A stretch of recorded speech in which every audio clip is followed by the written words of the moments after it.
Selamat pagi, perkenalkan nama saya Yehezkiel Roy Daniel. Saya ingin mempresentasikan tugas saya yang berjudul Dasar Teori Konflik.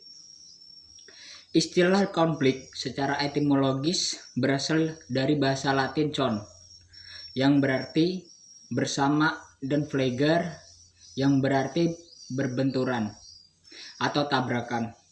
Pada umumnya, istilah konflik sosial mengandung satu rangkaian fenomena pertentangan dan pertikaian antar pribadi melalui dari konflik atas kelas sampai pada pertentangan atau peperangan internasional.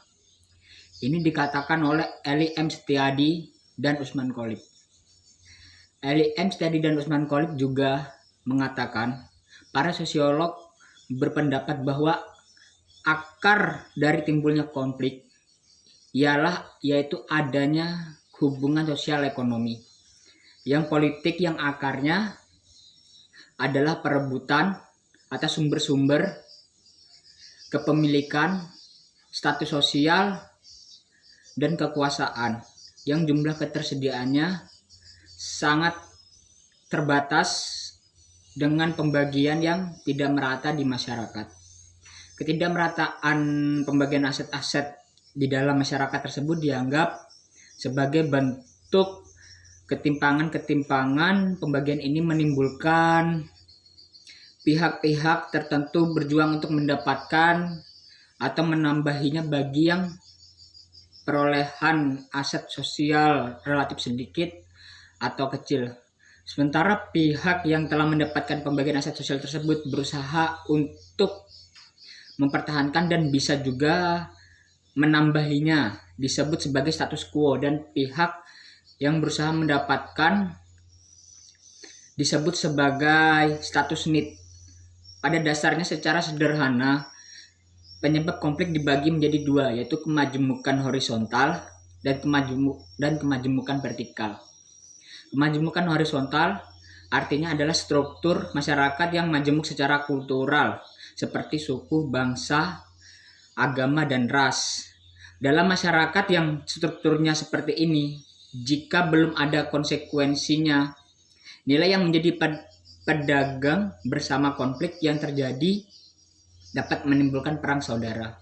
Kemajemukan vertikal, yang artinya struktur yang masyarakat yang terpolarisasi berdasarkan kekayaan, pendidikan, dan kekuasaan. Kemajemukan vertikal dapat menimbulkan konflik sosial karena ada sekelompok kecil masyarakat yang memiliki sebagian besar tidak atau kurang memiliki kekayaan, pendidikan rendah, dan tidak memiliki kekuasaan dan kewenangan. Pembagian masyarakat seperti ini merupakan benih subur timbulnya konflik sosial.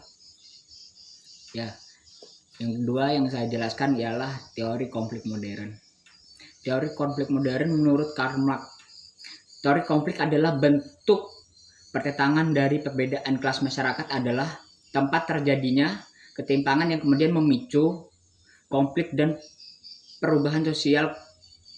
Konflik tersebut berkaitan kepentingan ekonomi dari kelas kelompok berkuasa dengan yang dikuasai.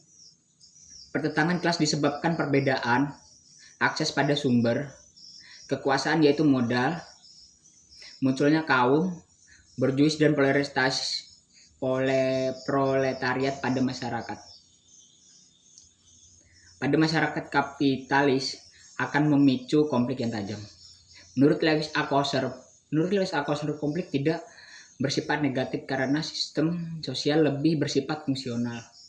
Konflik dapat pula mempererat hubungan antara individu dalam sebuah kelompok sebab konflik bisa memunculkan interaksi dan memicu konsekuensi positif, dan konflik bisa menggerakkan anggota